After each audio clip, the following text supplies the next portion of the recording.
Meus amados irmãos, com temor no coração, com muito respeito, abramos a palavra do Senhor em 1 Timóteo capítulo 2.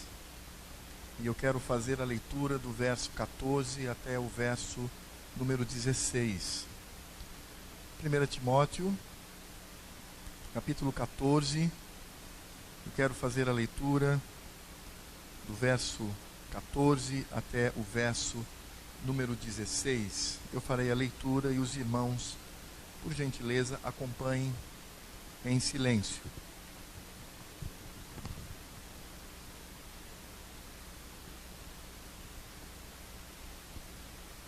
E diz assim a palavra do nosso Deus: Escrevo-te estas coisas, esperando e ver-te em breve, para que, se eu tardar, fique ciente de como se deve proceder na casa de Deus, que é a igreja do Deus vivo, coluna e baluarte da verdade. Evidentemente grande é o mistério da piedade. Aquele que foi manifestado na carne foi justificado em espírito, contemplado por anjos, pregado entre os gentios, crido no mundo, recebido na glória. Oremos mais uma vez. Senhor Deus, nós estamos aqui com o nosso coração e a nossa mente abertos para Ti. Agora, Senhor, nós ouviremos a Tua voz que vem das Escrituras Sagradas. Os meus amados irmãos precisam compreender que quem está aqui neste púlpito é um mero instrumento do Senhor. É um pecador alcançado pela Tua graça. Que todos agora ouçam a Tua voz. Que todos, ó Deus, continuem centralizando o Senhor Jesus. E que haja em nós a grata satisfação de sermos tratados por Ti. Por isso, ó Deus, fala ao nosso coração, fala à nossa mente, para que tenhamos uma vida conforme o Teu querer, conforme a Tua vontade. Faz isso, meu Pai, em nome do Senhor Jesus. Amém. Esse trecho da primeira carta de Paulo a Timóteo é um trecho muito pequeno. A primeira carta de Paulo a Timóteo é um manual de instrução daquele apóstolo para que Timóteo, que era um jovem pastor, muito novo, ele pudesse compreender como o pastor, a liderança, deve se comportar na igreja e como a igreja deve ser na liderança desse pastor. E quando nós olhamos para o capítulo 3, nós vamos perceber que ali o apóstolo Paulo, ele vai falar sobre a escolha dos presbíteros e dos diáconos. E é claro que a palavra de Deus mostra que esta escolha é uma escolha extremamente importante. Os presbíteros devem ser escolhidos por características específicas que começam na sua casa. Esse presbítero ou candidato ao presbiterato, ele precisa demonstrar sinais de maturidade à frente da sua família, à frente dos seus filhos. Ele também deve demonstrar maturidade diante da sociedade, e isso deve ser reconhecido. Ele deve demonstrar maturidade no convívio dos irmãos com a igreja. Portanto, era algo de extrema responsabilidade. Paulo demonstra que a escolha dos líderes não se dá por uma ação impensada, ou algo que deve ser feito sem que haja reflexão e raciocínio. Mas Paulo diz, estes homens, eles demonstram na sua vida características que apontam para este ministério. O mesmo acontece com o ministério diaconal.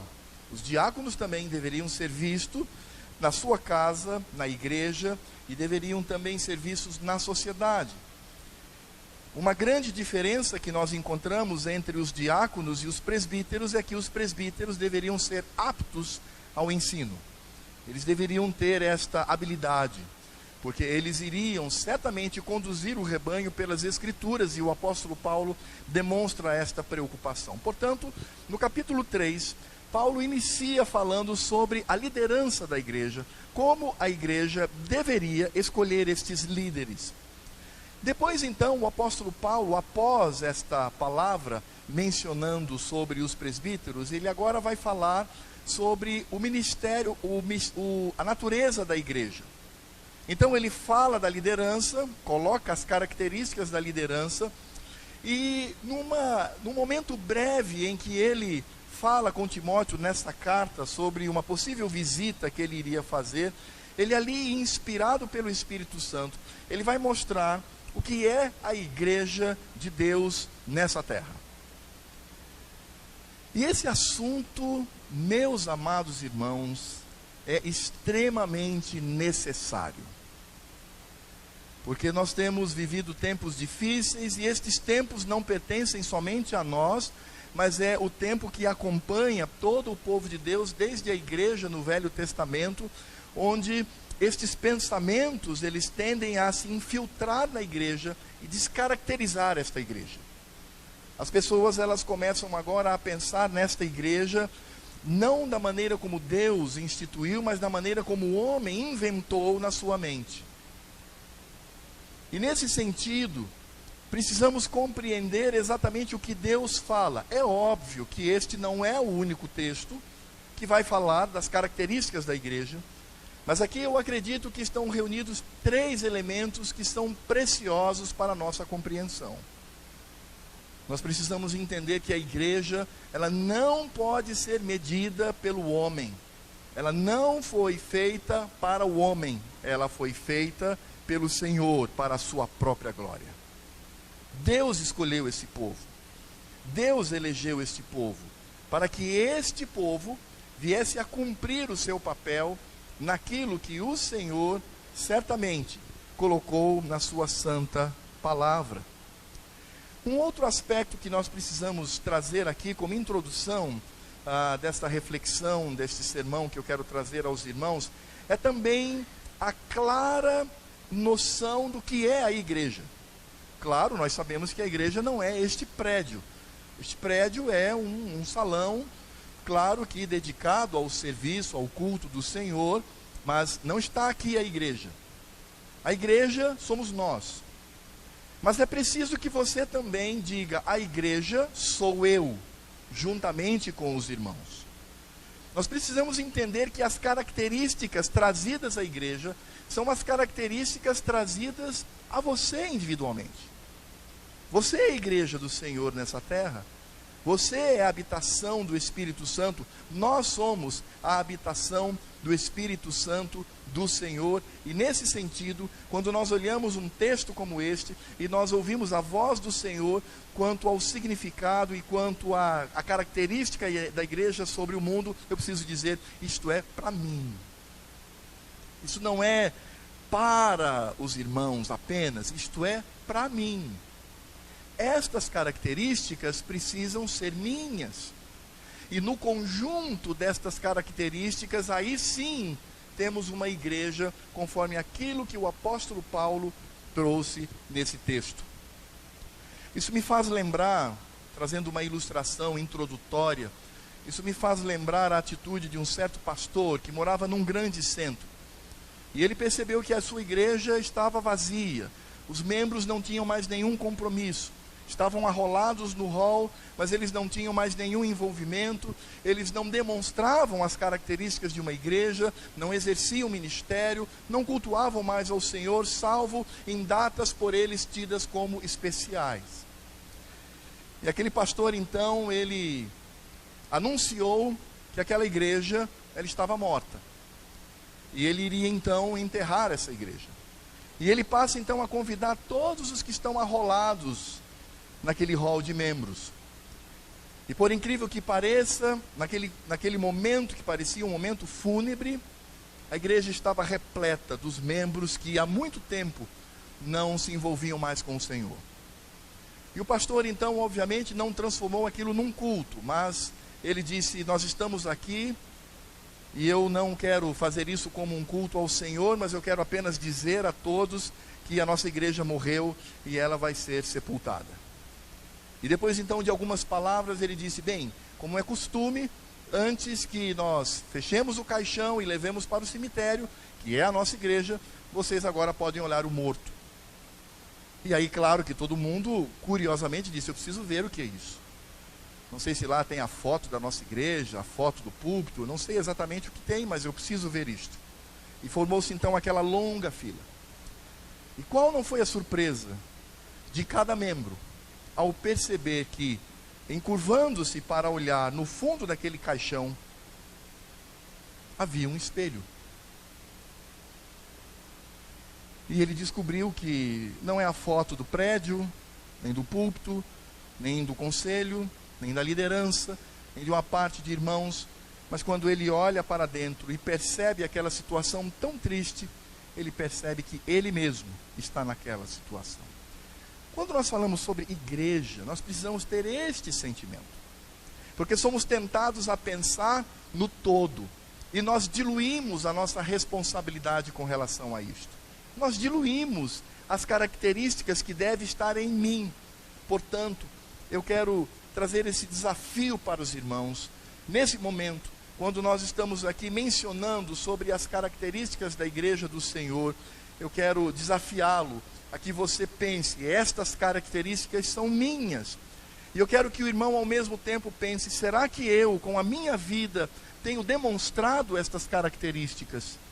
Porque eu quero repetir, a igreja sou eu, a igreja é você.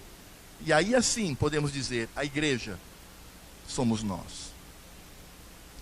Quando o apóstolo Paulo, ele menciona para Timóteo sobre esta breve visita, ele diz, escrevo-te estas coisas, esperando ir ver-te em breve. Depois ele disse, mas pode ser que eu demore, pode ser que haja algum problema e eu não consiga chegar aí. Mas Paulo, ele usa uma expressão muito interessante, ele disse, mas para além disso, eu quero, Timóteo, que você, líder dessa igreja, e que você de fato comunique à própria igreja, quanto a estas características, por isso você precisa ficar ciente de como se deve proceder. Lembre-se, não perca isso de vista, o apóstolo Paulo neste capítulo, ele falou das características da liderança. Então o que Paulo está dizendo é, você, juntamente com os seus líderes, precisa compreender qual deve ser o procedimento na igreja do Senhor. E aí a pergunta é, bem Paulo, então o que é a igreja do Senhor? E é exatamente isso que Paulo vai responder. E a resposta de Paulo está exatamente aqui. Ele diz, para que se eu tardar, verso 15, fique ciente de como se deve proceder na casa de Deus. Essa é uma característica. Que é a igreja do Deus vivo. Esta é a segunda característica. Coluna e baluarte da verdade. Esta é a terceira característica. Então, qual é o significado dessas expressões aqui de Paulo? Em primeiro lugar, ele vai afirmar que a igreja é a casa de Deus. E é claro que aqui nós poderíamos pensar naquilo que está em 1 Pedro capítulo 2, verso 5, quando fala sobre um edifício vivo, que nós somos as pedras, Jesus é a pedra angular, e nós então formamos este edifício, e aí, nesse sentido, somos vistos como a casa de Deus.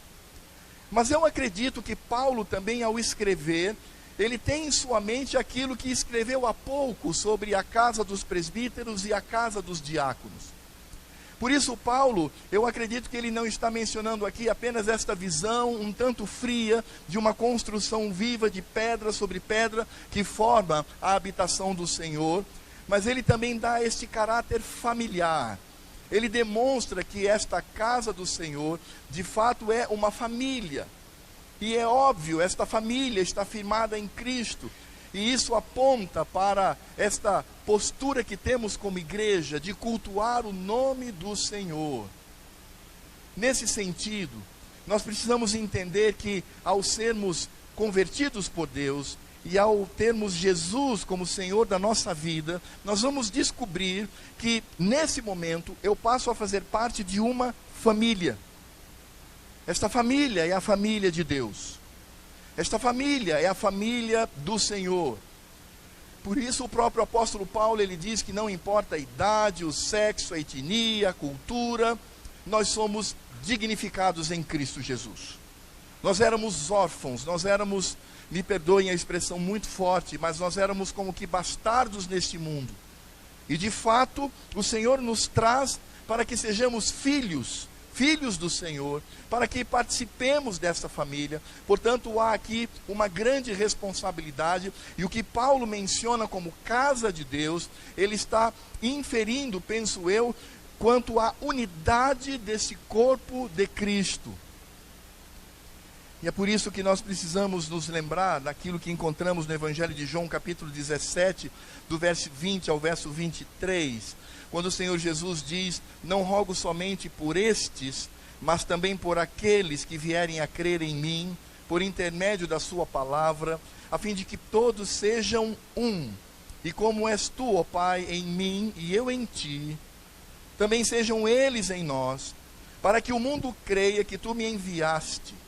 Eu lhes tenho transmitido a glória que me tens dado, para que sejam um, como nós o somos. Eu neles e tu em mim, a fim de que sejam aperfeiçoados na unidade, para que o mundo conheça que tu me enviaste e os amaste, como também amaste a mim. Portanto, irmãos, quando nós pensamos nesta unidade da igreja do Senhor, quando pensamos nesta casa de Deus, quando pensamos nesta família, nós vamos descobrir que esta unidade, esta comunhão, ela se estabelece para que o mundo se aperceba de Cristo, ou sobre Cristo, para que o Senhor seja manifestado. Nesse sentido, nós precisamos compreender as palavras do Senhor Jesus. Ele diz: nisto conhecereis que sois meus discípulos, se tiverdes amor uns para com os outros. Portanto, o Senhor Deus, ele coloca um povo cuja meta, o objetivo é apenas um: é centralizar e glorificar o Senhor Jesus, e nele constituirmos uma só família. E é claro que nesse sentido, irmãos, nós temos muitos desafios pela nossa frente, porque é claro que a palavra de Deus nos diz que para conviver com os nossos irmãos nós precisamos e muito de paciência. Nós precisamos nos suportar. É uma palavra hoje um pouquinho feia, não é? Mas é exatamente o que Paulo diz. Neste sentido, devemos lutar pela unidade da igreja. Nós não podemos de forma nenhuma dividir esta igreja. Aliás, nós tratamos um pouco sobre isso também hoje pela manhã. O apóstolo Paulo demonstra que esta família, ela precisa ser demonstrada pelo apoio mútuo que nós temos uns para com os outros. Portanto, a unidade, ela deve ser conquistada com uma luta, com uma meta. Eu preciso colocar isso no meu coração. Eu preciso dizer, a igreja presbiteriana de Poá, ela precisa estar unida ao redor da palavra, ela precisa estar unida para glorificar a Cristo, e eu vou lutar para que isto aconteça. Nós somos uma família. Não é à toa que você chama quem está próximo de você de irmão. Não é à toa que você chama quem está próximo de você de irmã. Somos a casa de Deus. Somos esta unidade. E a igreja está aqui para isto. A igreja está para a comunhão dos filhos de Deus. A igreja está para que esta família esteja unida com um único propósito: a glória e a manifestação do Senhor Jesus diante daqueles que estão ao nosso redor. Irmãos, isto é um grande desafio para você e para mim. Preservar a unidade da igreja é um grande desafio, porque, claro, nós somos tentados a agir na contramão, nós somos tentados a agir de forma contrária a isto. Precisamos compreender que muitas vezes certos interesses pessoais, eles devem ceder àquilo que as Escrituras ensinam para que possamos viver em unidade. E é claro que estas palavras, elas são preciosas quanto a isto. paciência, suportar o irmão, apoiar os necessitados. E aqui nós podemos dizer: chorar com os que choram, sorrir com os que estão sorrindo. E nesse sentido, precisamos compreender a nossa atuação como família de Deus. E isto é algo desafiador para nós hoje, porque nós fazemos parte de uma sociedade individualista.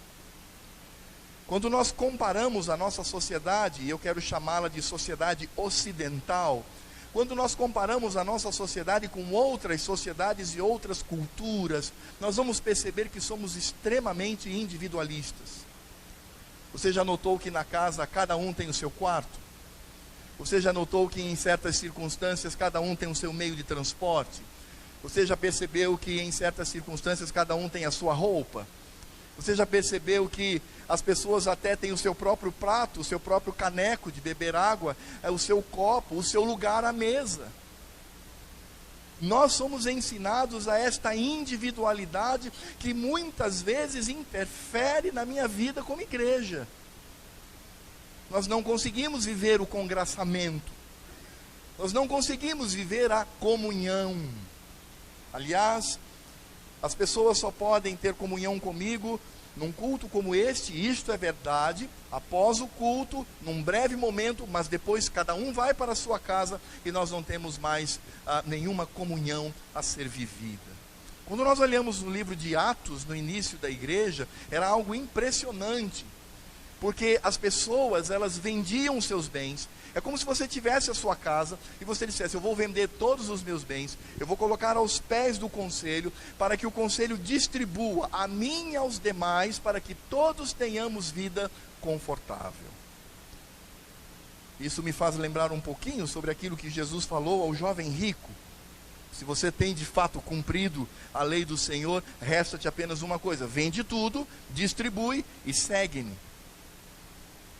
Eu não estou dizendo que vender os meus bens e depositar aos pés do discípulo é uma regra inequívoca da igreja. Não é isso. Eu estou pensando no princípio.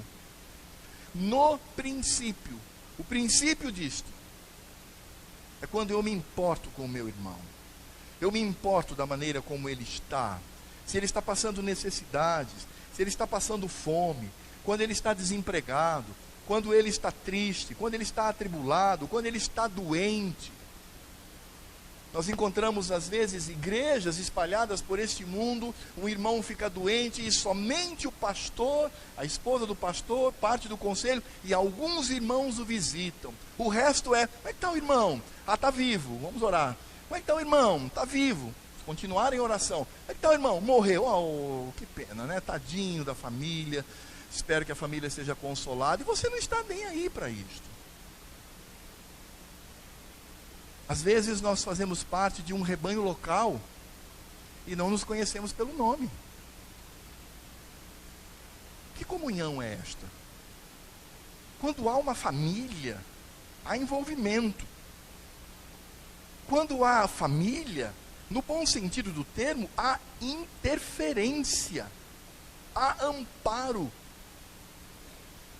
Você imagina, estando em casa, um filho seu leva uma queda, abre a testa e sai aquele sangueiro. Então, bom, quando você se recupera da cena, você vai dizer: bom, meu filho, fica aí no vizinho, sangrando até passar esse sangramento, depois você se vira. Não, você toma aquele filho, toma iniciativas, leva-o para o hospital, porque você se importa com isto. A unidade da Igreja de Cristo é tão simples. É algo que se manifesta no meu dia a dia. Mas às vezes, irmãos, nós nos encontramos apenas uma vez por semana e ainda assim nem conseguimos conversar com todo mundo. Ah, mas pastor, a igreja é grande, há muitas pessoas. Que bom! Você tem um ano inteiro para visitar, para se envolver, para saber como as pessoas estão. E eu acredito que, por vezes, como eu vi hoje pela manhã, algo tão precioso, nós temos uma série de nomes aí, onde devemos orar por enfermidade, por outras questões. Aí está a oportunidade. Você não precisa necessariamente visitar a todos de uma vez, mas você tem irmãos que padecem de câncer, que padecem da coluna, que tem entes queridos que estão acamados, que estão na UTI. É você ir lá e dizer: irmão, eu estou aqui, estamos juntos. Eu quero estar em oração com o irmão, para que o irmão dê amparo.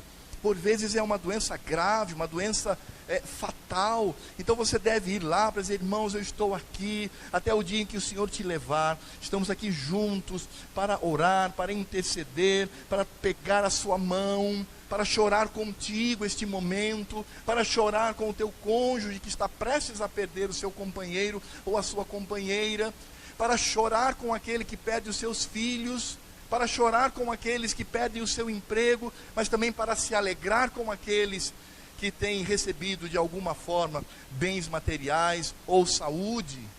É envolvimento. Família é envolvimento.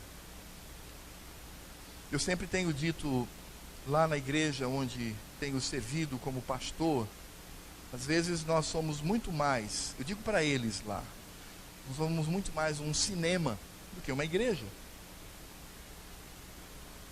Nos reunimos, participamos e depois vamos embora. Qual foi a última vez que você visitou um irmão em Cristo?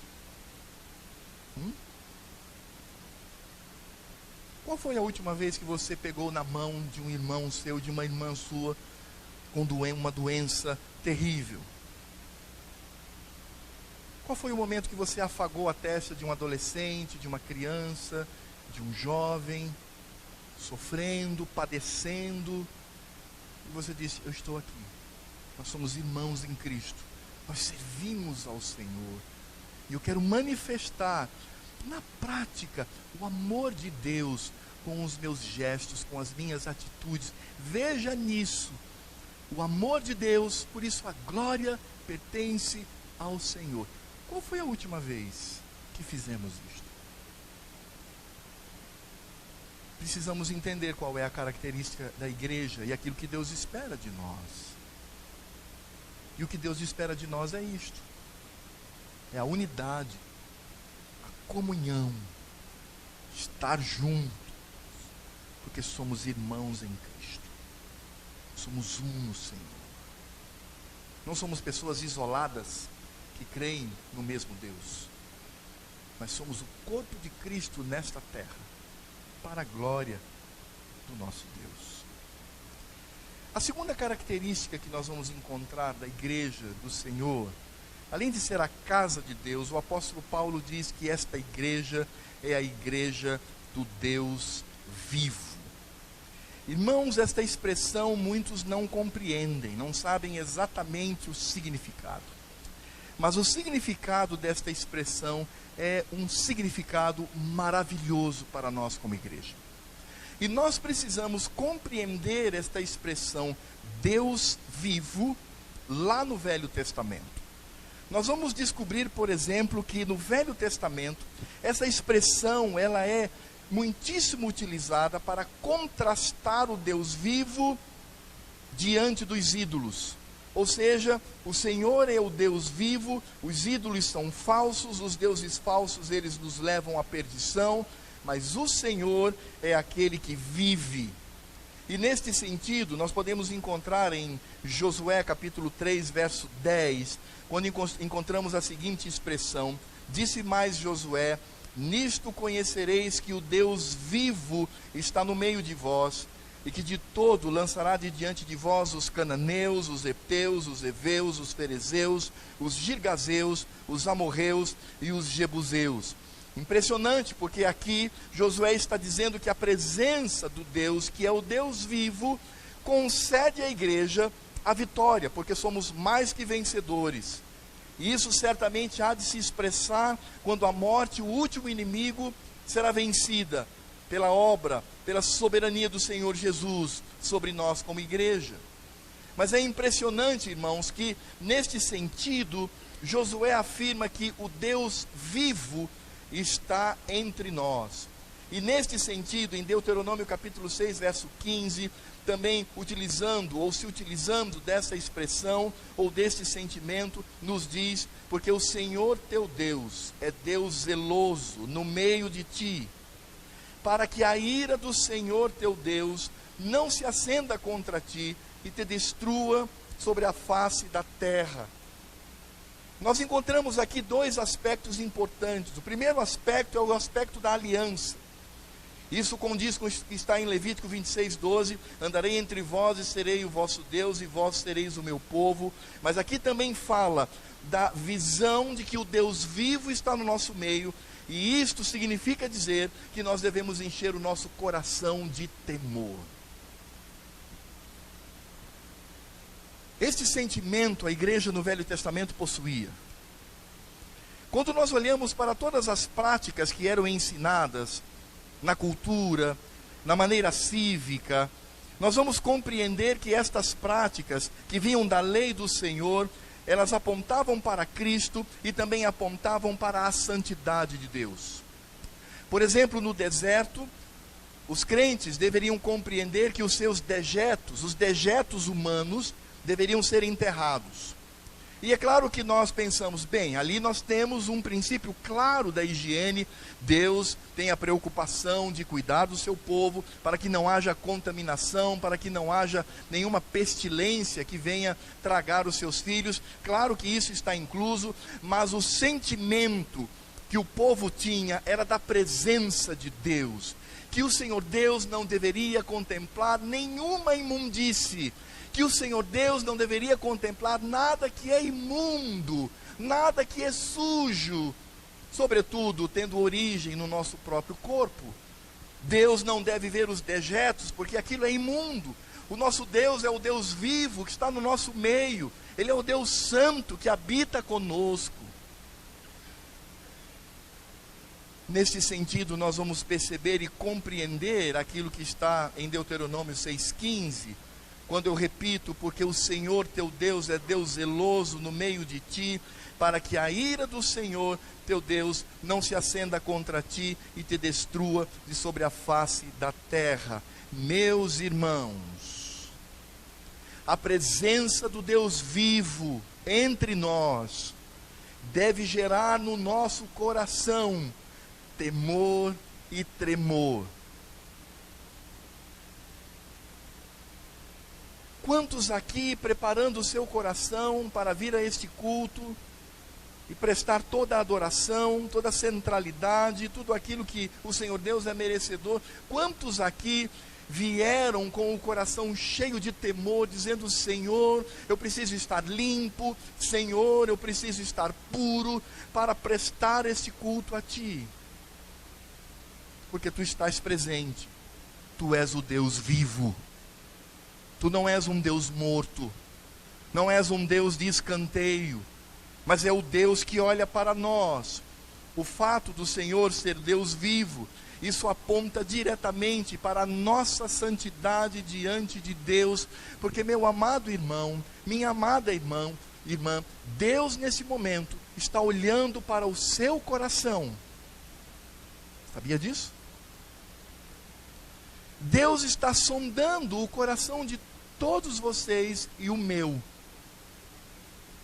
E o que o Senhor Deus deseja é que estes corações estejam puros e limpos por sua graça e misericórdia.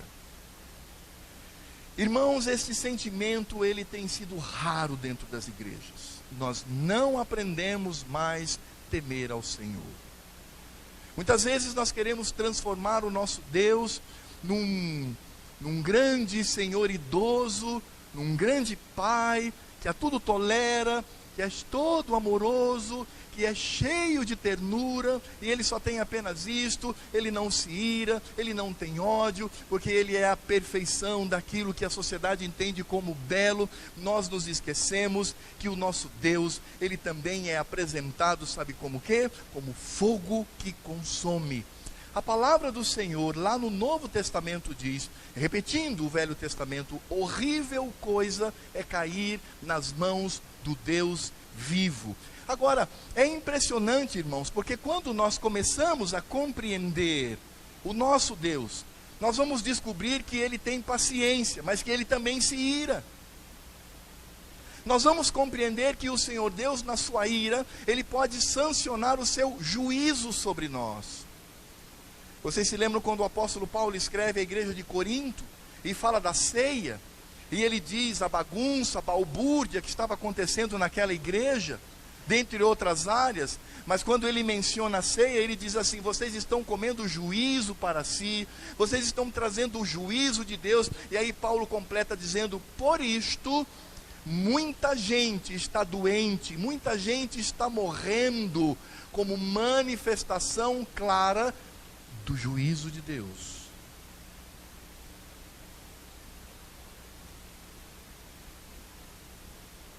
Tema ao Senhor.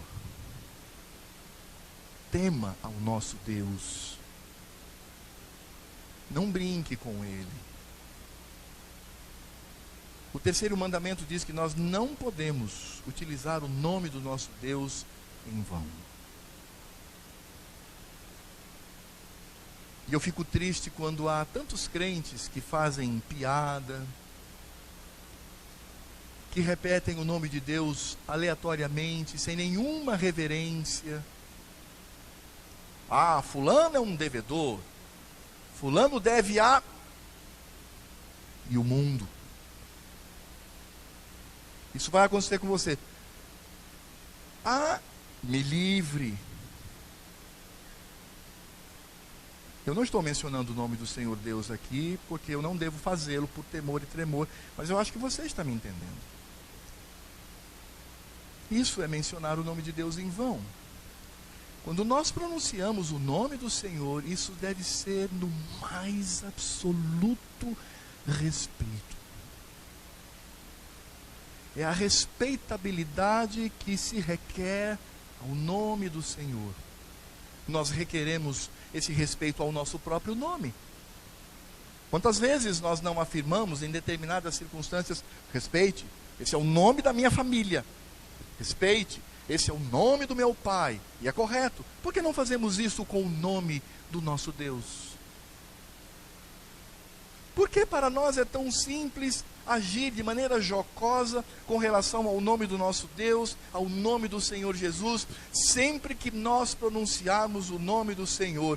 E há um tipo de pronúncia que deve se repetir constantemente, porque Tiago diz que nós não podemos fazer nenhum plano sem terminar em afirmar: se Deus quiser, se o Senhor Deus quiser. E nós devemos sempre dizer isso: amanhã eu vou te visitar, se o Senhor Deus assim desejar. Depois de amanhã eu vou para o meu trabalho, se o Senhor Deus assim desejar. E devemos fazer isto com temor e tremor. Devemos fazer isto com reverência, porque o nosso Deus é um Deus vivo.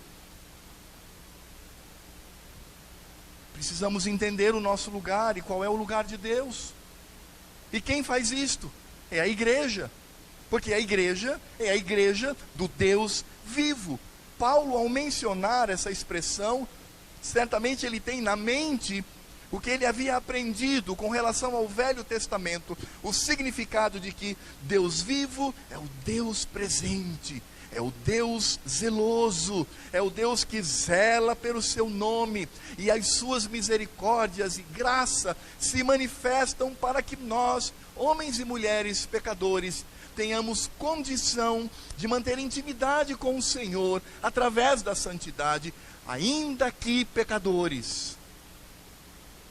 Tudo Deus faz por causa do seu nome.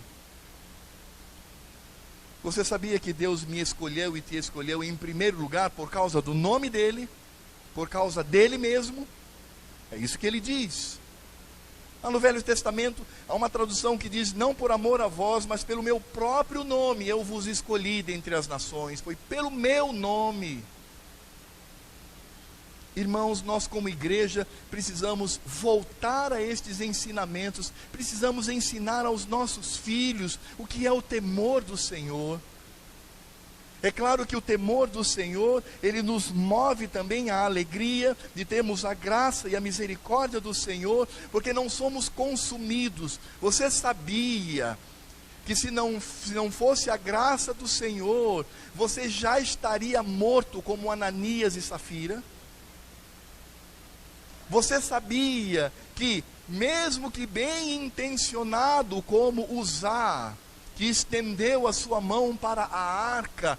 Mesmo assim, cometendo um deslize, poderíamos inflamar o Senhor na sua ira, e Ele poderia nos fulminar, e Ele tem todo o direito de fazê-lo. Mas o Senhor Deus tem concedido a sua graça, o Senhor Deus tem concedido as suas misericórdias. É por isso que eu estou aqui, é por isso que você está aqui, é por isso que nós somos a igreja do Deus vivo, manifesto neste Deus que tem estabelecido esse pacto. E o Senhor, maravilhoso Senhor, tem sido fiel para com o seu próprio nome, porque nós somos uma decepção.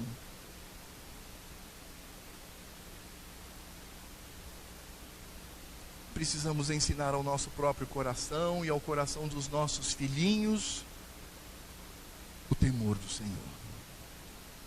Somos a igreja de Deus e Deus está presente no nosso meio. E o Senhor requer de nós santidade, pureza e temor. Aliás, a sabedoria, o crente sábio, o crente que é cheio de sabedoria, ele é temente a Deus. O crente incauto, me permitam a expressão, o crente burro, sem inteligência, ele não teme ao Senhor. Mas o inteligente sabe que ele precisa temer ao Senhor, e temor do Senhor significa respeito profundo. Meu irmão, quem sou eu diante de Deus? Se o Senhor Deus mostrasse uma centelhazinha para Ele minúscula da sua glória, sabe o que aconteceria comigo? Eu seria transformado imediatamente em cinzas. Porque eu sou pequeno, falho, doente, pecador, ínfimo, criatura, pequenina, como verme que se rasteja sobre essa terra, e o Senhor é o Deus Todo-Poderoso, cujos pés está sobre tudo e sobre todos, reina eternamente. Amém. Quando nós somos a igreja do Deus vivo, meus jovens, adultos, idosos, é porque precisamos reconhecer a presença do Deus vivo. Quantos aqui, ao se sentarem neste banco, disseram: Tu estás aqui, meu Senhor, Tu estás aqui, tem misericórdia de mim, limpa o meu coração, limpa a minha vida, para que eu possa prestar este culto, e que para que eu possa ser digno de ouvir a Tua palavra, meu Pai, desenvolvendo em nós este temor que certamente manifesta o que sentimos por o nosso Deus. Eu creio que um momento ímpar, especial, é um momento como este, o culto. O movimento evangélico no mundo, sobretudo no Brasil, ou pelo menos o lado extremamente ruim, não apenas tem centralizado o homem no culto, nas manifestações, mas eles têm diluído e têm retirado o Senhor de tudo isto.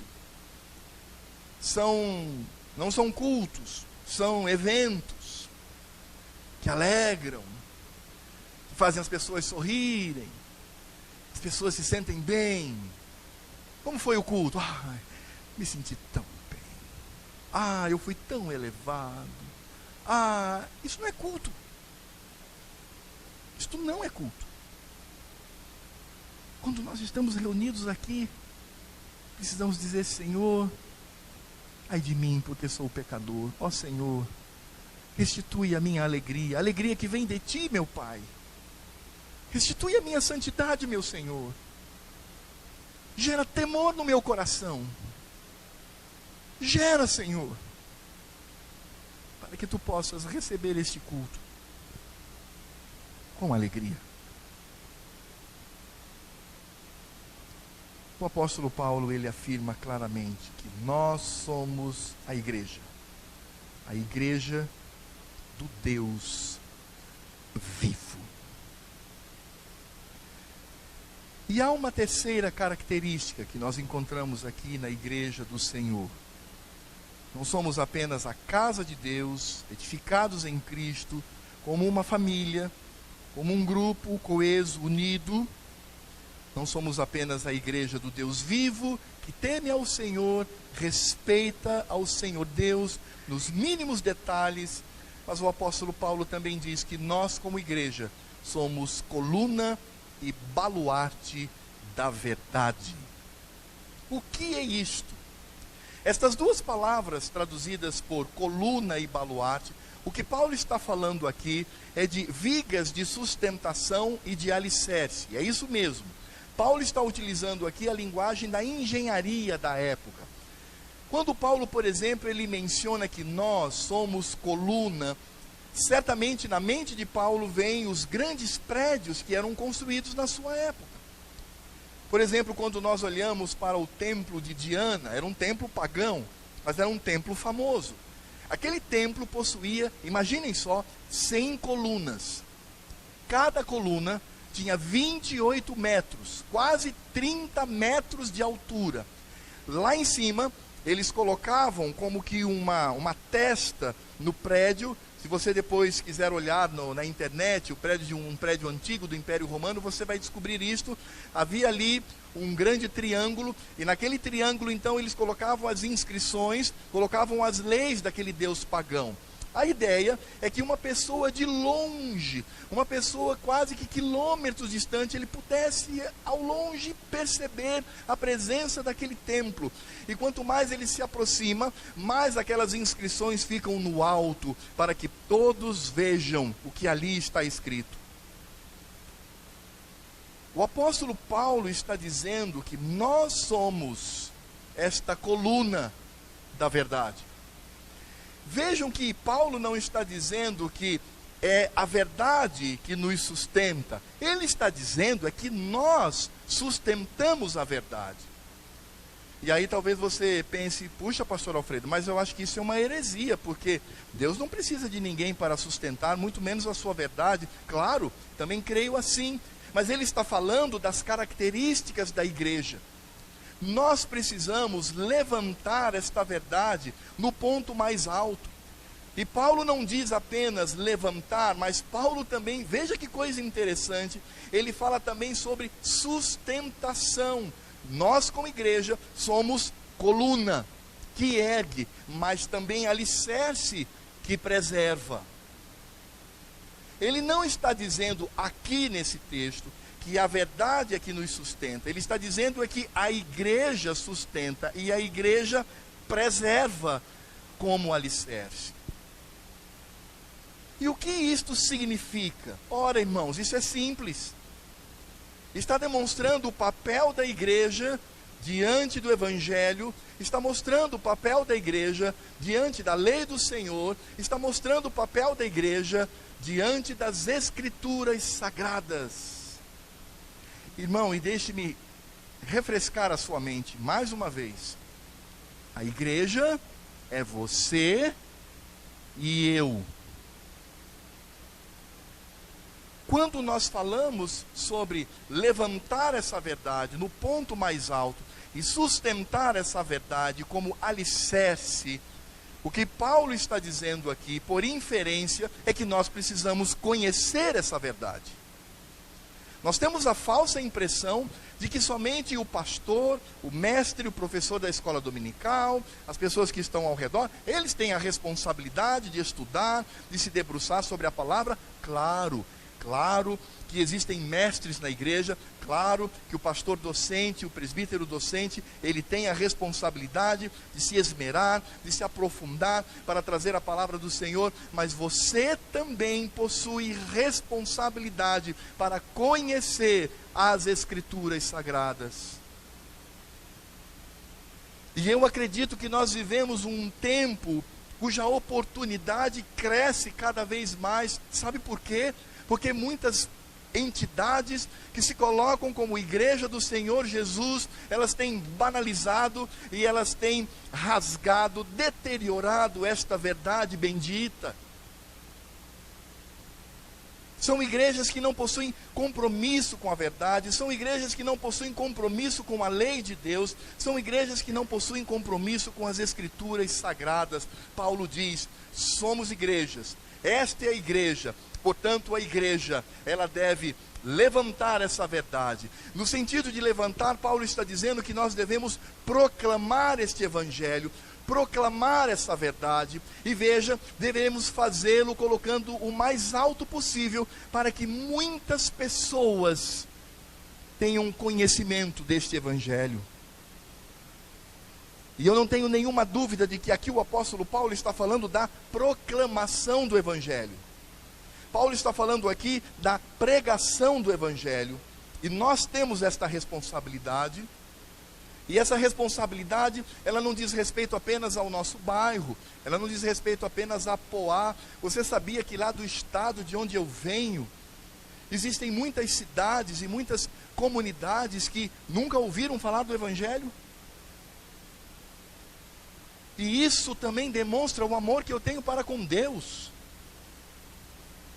Quando um missionário, ele se propõe a sair do seu lugar para proclamar o evangelho em outros povos, e ele deve fazê-lo, a motivação do seu coração não é, em primeiro lugar, ganhar as almas, não é, em primeiro lugar, demonstrar que está amando essas almas, até porque não ama. Eu convivo com meu irmão é missionário, e há momentos que o missionário tem a raiva desse povo. É verdade. A motivação é a glória de Deus. Porque alguém diz: aquele povo ali não glorifica o Senhor, eles não conhecem a lei do meu Deus, eu vou ali proclamar. Se eu ganhar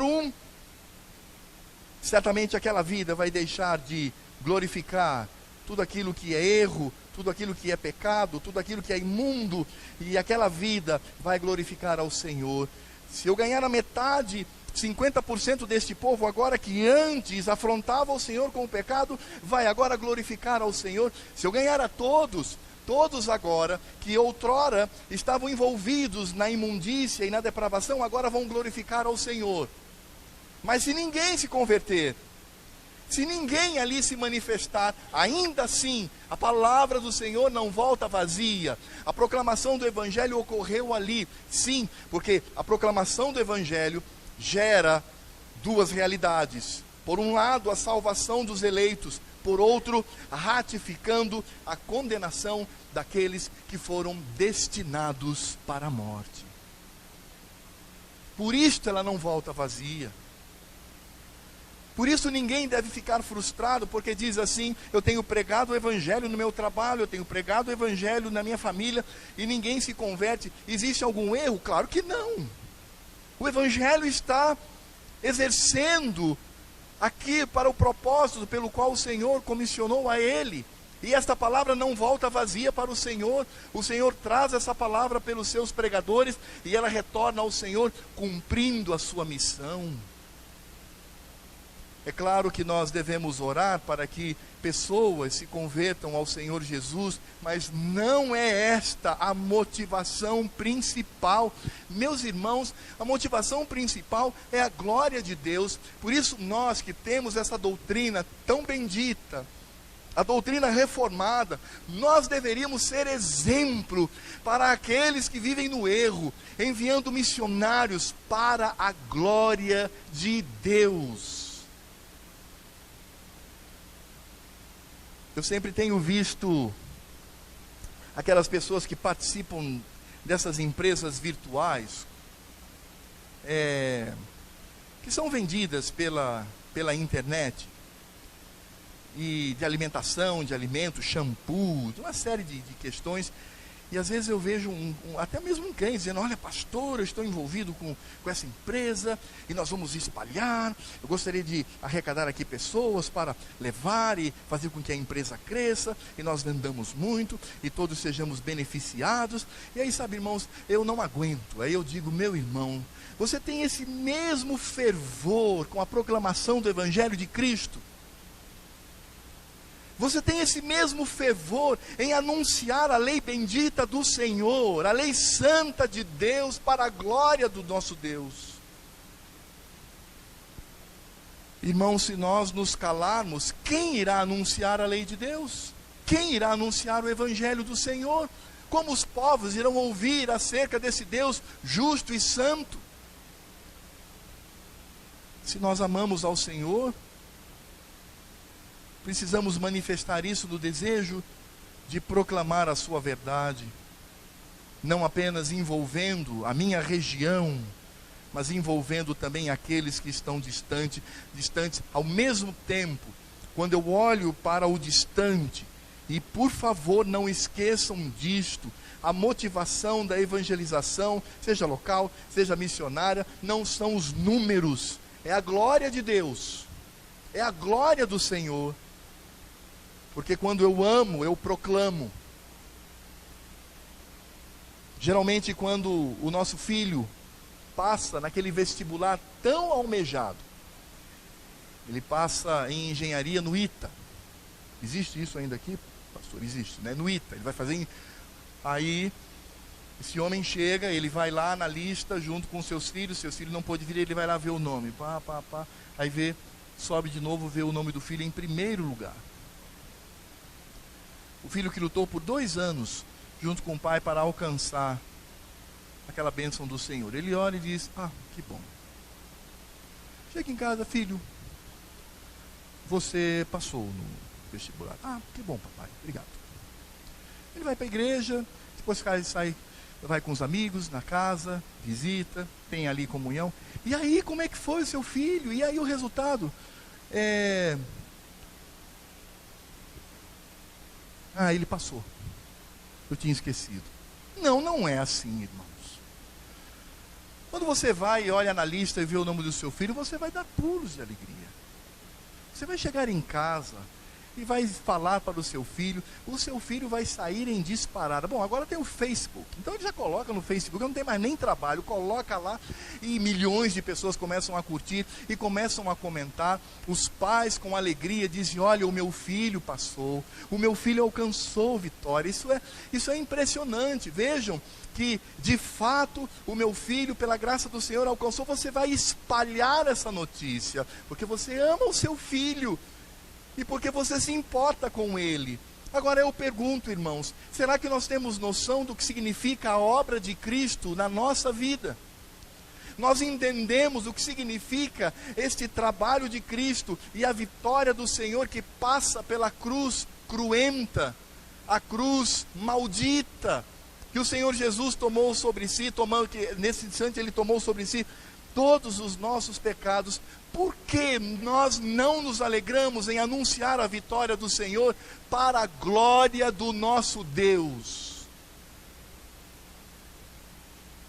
A igreja precisa entender isto, porque a igreja é a coluna desta verdade, e ela também é o alicerce desta verdade. Nós precisamos preservar este evangelho puro, este evangelho santo, este evangelho que foi revelado pelo Senhor. Devemos rejeitar tudo aquilo que vem como estranho até nós. E sabe, irmãos, essa estranheza, essas esquisitices, elas vêm em conta-gota. No primeiro século existia um homem chamado Montano. Ele era um herege. E ele começou depois a criar uma série de doutrinas. Se os irmãos quiserem saber mais detalhes, eu deixo essa responsabilidade ao pastor Jonatas. Mas ele teve um insight. Ele disse assim: eu sei como difundir a minha doutrina de forma fácil e tranquila. Como? Através da música. Eu vou agora compor músicas que falem dessa doutrina e começar a ensinar isso às igrejas, e as igrejas vão assimilando através da música. Eu estou falando de Montano, irmão, eu não estou falando de... Vocês devem pensar aí, minha esposa proibiu de mencionar nomes, então eu prometi a ela que não iria fazer, mas eu não estou falando de, nem da, mas eu estou falando de Montano. E são sutis. Certa vez eu estava lá na minha igreja e uma irmã, a Simone conhece essa pessoa, ela chegou dizendo assim: irmãos, nós precisamos, concluir os sonhos de Deus. Epa. O quê? Sonhos de Deus? Estavam todos reunidos.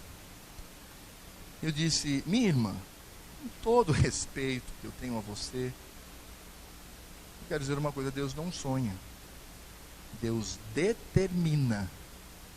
São os eternos decretos de Deus. Deus não é sonhador, Ele é soberano. Ah, pastor, mas é porque, sabe, aquela música, aquela música, joga fora aquela porcaria, joga fora aquilo. Nós não podemos de forma nenhuma retirar o conteúdo deste evangelho.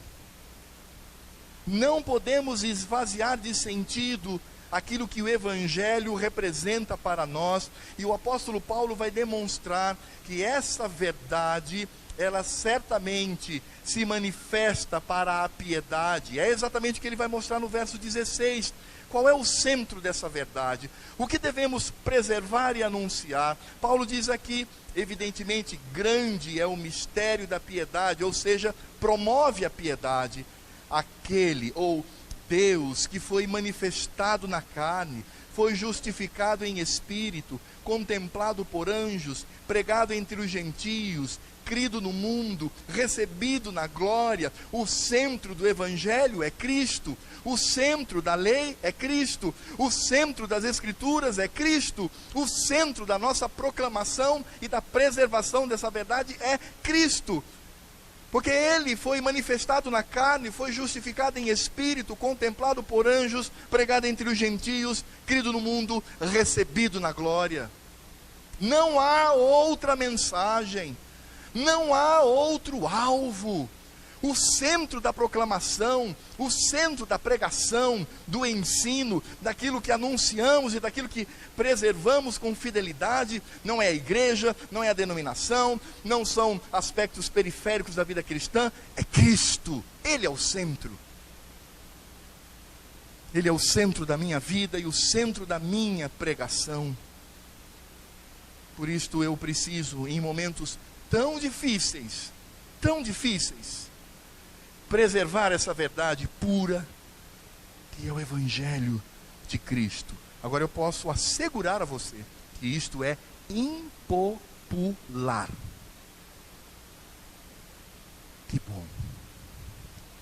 Porque até mesmo o Senhor Jesus foi extremamente impopular na sua época, e temos o exemplo do mestre para seguir. Meus irmãos, isso deve nos fazer refletir um pouco sobre o que temos feito como igreja do Senhor Deus nessa terra. Quem é a igreja? É você. Quem é a igreja? Sou eu. Agora sim, quem é a igreja? Somos nós. E dentre essas características, quando o apóstolo Paulo diz que nós somos a casa de Deus, eu pergunto a você, o que você tem feito para que esta característica seja visível neste lugar? Quando Paulo diz que nós somos a igreja do Deus vivo, o que você tem feito para promover a sua santidade e promover a santidade do povo de Deus neste lugar?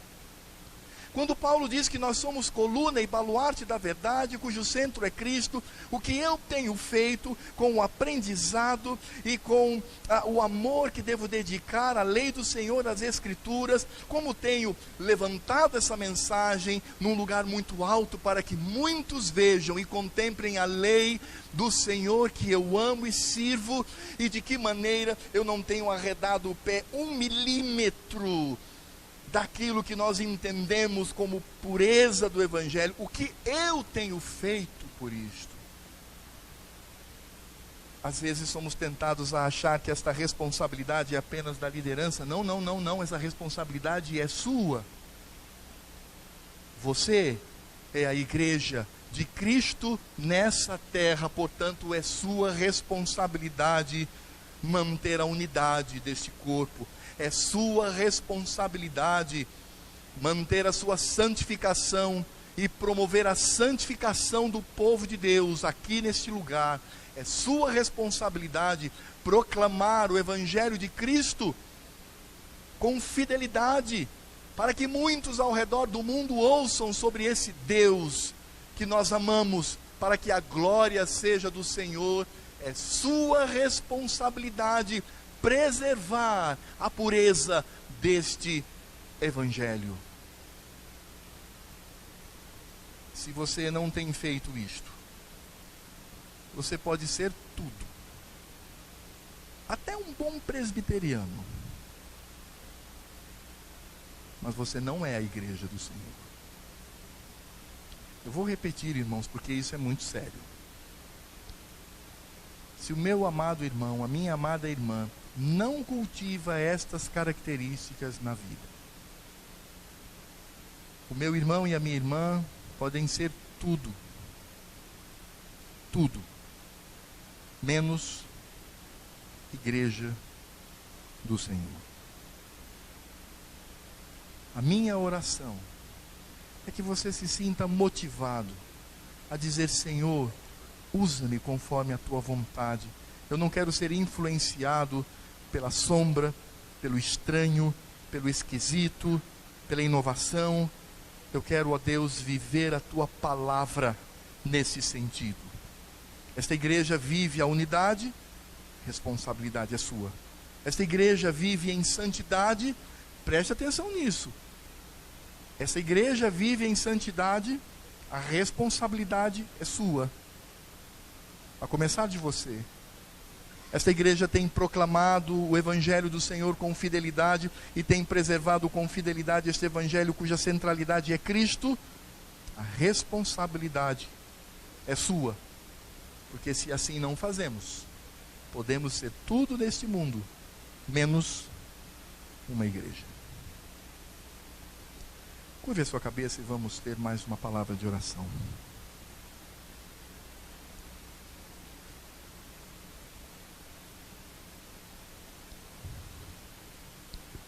Senhor Deus e Pai, nós rogamos por tuas misericórdias. Rogamos por tua graça, meu Pai. Ó Senhor, como estamos aquém daquilo que o Senhor tem colocado nas Escrituras para sermos. Senhor, queremos ser quebrantados nessa noite. Queremos ser quebrados nesta noite, moídos nesta noite, humilhados nesta noite. Não podemos ser indiferentes àquilo que a tua palavra nos ensina. Não podemos, meu Pai. Precisamos olhar para o nosso coração e dizer com honestidade: ó Senhor, como eu preciso melhorar. Como eu preciso crescer. Como eu preciso te amar, Senhor. E quando olhamos para as características da igreja e descubro que eu sou o responsável número 1, a partir de mim, para que a amada igreja do Senhor apresente estas características, temos que dizer: misericórdia, Senhor, ajuda-nos, Senhor, concede a tua graça, ensina-nos, ó Deus, a agirmos nos nossos dias, para que o teu nome seja glorificado, meu Pai. Por isso a nossa oração neste momento, meu Senhor, coloca em nós este desejo de sermos solidários, de sermos amorosos, de nos envolvermos mutuamente. Ajuda-nos, ó Deus, para que eu me importe com o meu irmão em Cristo. Ajuda, Senhor, para que o mundo se aperceba que somos do Senhor. Faz com que o mundo perceba que somos discípulos de Cristo, demonstrando este amor mútuo, Senhor. Amor na prática. Esse amor, meu Pai, não é simplesmente dar um tapinha nas costas e perguntar como estão as coisas. Este amor se manifesta na prática, na convivência, se importando, se alegrando, chorando juntos. Por isso nós precisamos desenvolver no nosso coração, meu Senhor, temor diante de Ti. Somos tão irreverentes, meu Pai. Somos tão afrontadores da Tua santidade, meu Senhor. Somos tão atrevidos, meu Deus. E devemos cultivar no nosso coração a prática de que o simples mencionar do Teu santo nome deve gerar em nós profundo respeito. Porque estamos mencionando o Deus Todo-Poderoso, o nome que está acima de todo nome, o nome santo, o nome reto, o nome pelo qual temos esta aliança bendita, na qual vivemos a comunhão do Senhor Jesus, a salvação eterna e o privilégio de louvar e glorificar ao Senhor, começando aqui neste momento, se estendendo por toda a eternidade. Dá-nos respeito por Ti, meu Senhor. Dá-nos o Teu temor. E com isto, sendo unidos como uma família e temendo ao Senhor, queremos agir com a Tua lei, a Tua verdade, o Teu Evangelho, cujo centro é Cristo, conforme a Tua vontade, meu Senhor. Não é o mundo, não são as muitas escolas filosóficas, teológicas, científicas que existem por aí.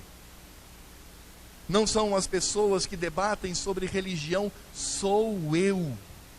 Eu devo assumir a minha responsabilidade diante da Tua palavra, meu Senhor. Eu devo demonstrar este zelo e amor, preservando a pureza do Evangelho, não apenas na proclamação, mas também preservando, protegendo, para que nada venha desfigurar o que o Senhor Jesus nos deixou. Meu Senhor, diante de tudo isto, só há algo a dizer: misericórdia, Senhor. Misericórdia, meu Pai. Misericórdia, Senhor da nossa vida. Ajuda-nos a progredir na nossa fidelidade e faz com que tenhamos sempre a humildade de dizer: Senhor, ajuda-nos para que o mundo inteiro saiba que em Poá se reúne o Teu povo, se reúne a Tua família, se reúne os Teus eleitos, onde a presença do Deus vivo é constante. No nome do Senhor Jesus. Amém.